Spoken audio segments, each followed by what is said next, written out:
Welcome to the Deep Dive. Today we're tackling a really challenging but I think deeply necessary topic. We're going into the history of African societies and their complex involvement in the transatlantic slave trade. It's definitely complex. Yeah, it's not the simple story you sometimes hear. It's multifaceted, with some societies acting as suppliers and also, tragically, as victims.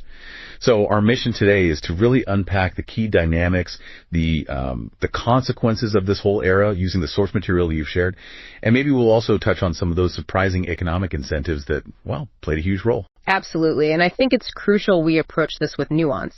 We really need to move beyond those overly simplistic narratives, to really grasp what the historical records are showing us. That's where the fascinating, though often difficult details lie. Okay, let's start there then.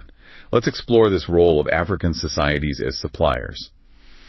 The sources are pretty clear that economic incentives were a major driver for some groups in sub-Saharan Africa. European traders offered specific things, right? Not just random goods.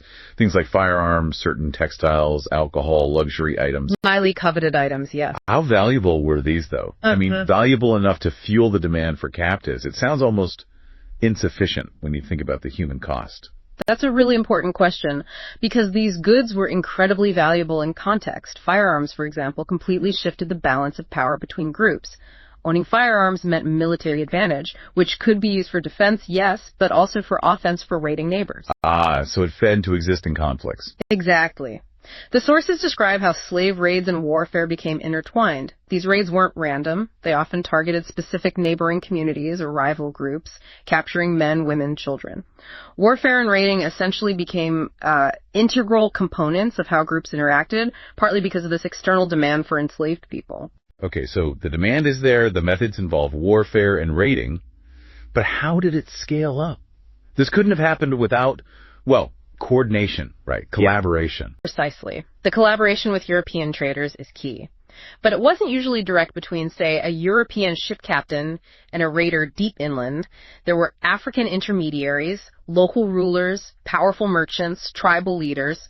They acted as middlemen. Right, the middlemen. This is where it gets really interesting, isn't it? Yeah. How did they build these networks? Capturing, transporting, selling. It often involved established trade routes, but repurposed or expanded for this human trafficking. These intermediaries controlled access, negotiated prices, and managed the logistics of moving captives to the coast.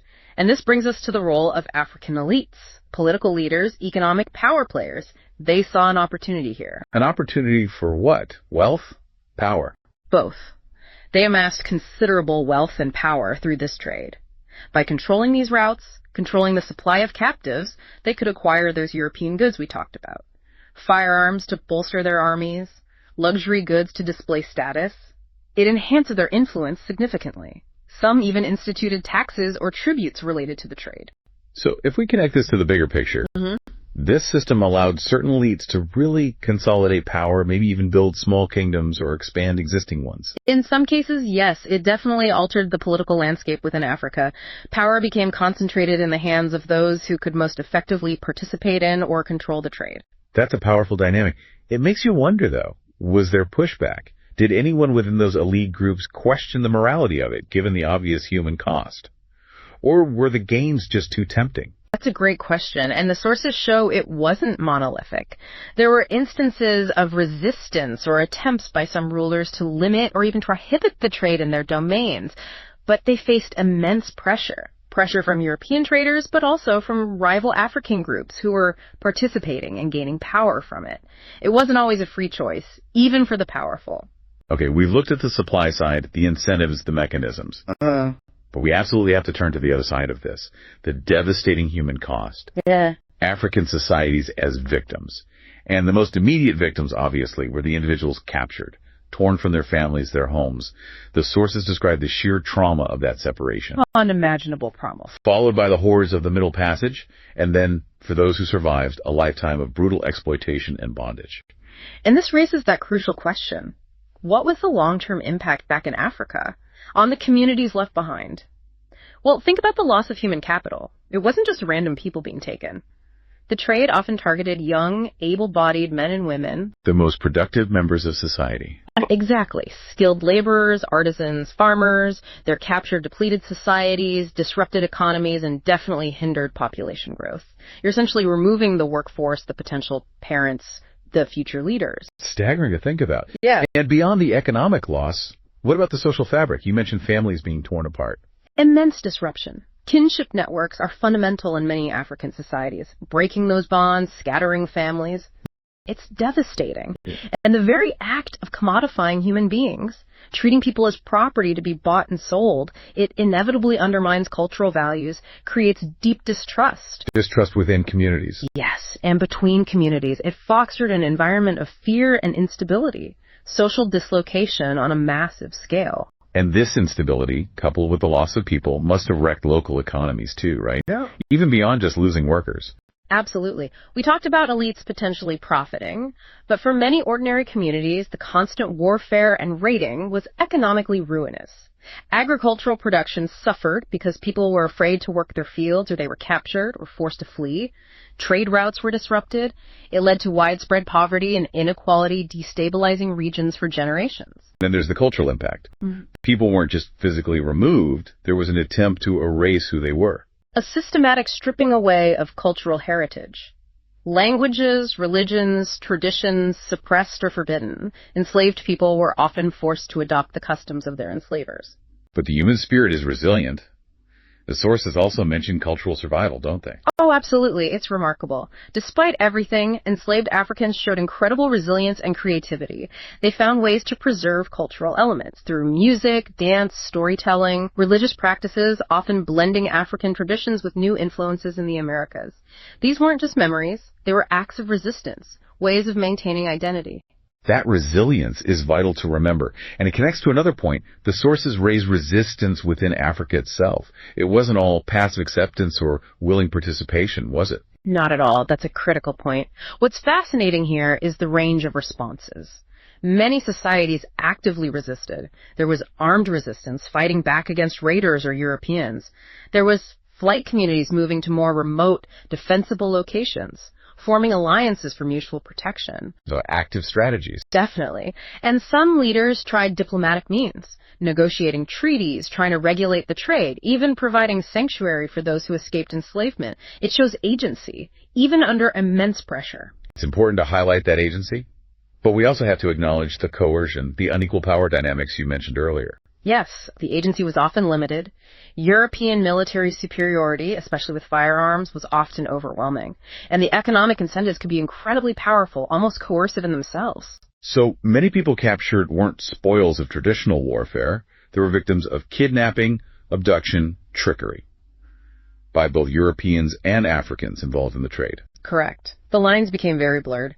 Intertribal conflicts certainly provided captives, but outright kidnapping, deception, bribery, these were common tactics used by various actors seeking to profit from the trade.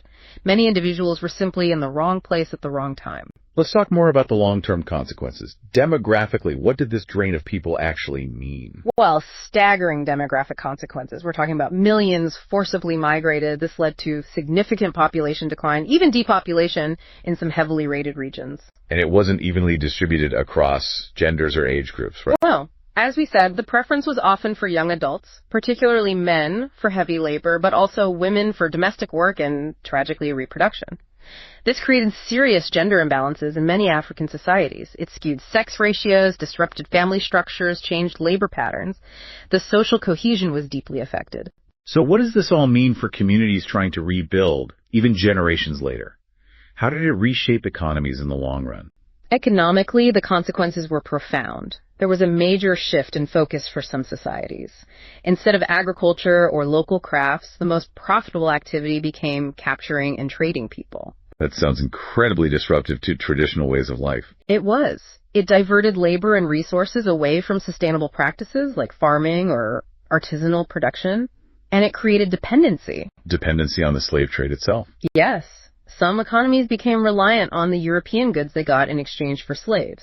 This actually hindered diversification and long-term sustainable development. It locked them into cycles of violence and underdevelopment. And socially, beyond the demographics, what were the deeper scars? Deeper social consequences. Absolutely. Fragmentation of families, communities.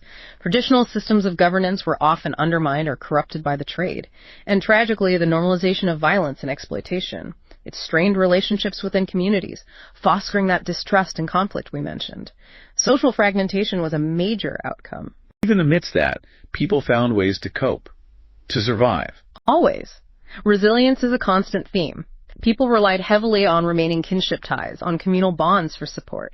They developed survival strategies, adapted social structures, found ways to maintain community despite the immense pressures. So as we wrap up this deep dive, it's clear this history is incredibly multifaceted. African societies were involved as actors, yes, driven by complex pressures and incentives, but also profoundly, undeniably as victims. The consequences, demographic, economic, social, were just immense and incredibly long-lasting. Absolutely. And understanding this complex, often painful history, including that enduring legacy of trauma, dislocation, social disruption, is just crucial for us today. It really leaves you thinking, given this immense intergenerational impact, what responsibilities do contemporary societies, both within Africa and globally, bear in addressing the ongoing legacies, the inequality, the injustice, and how can we foster genuine healing and reconciliation?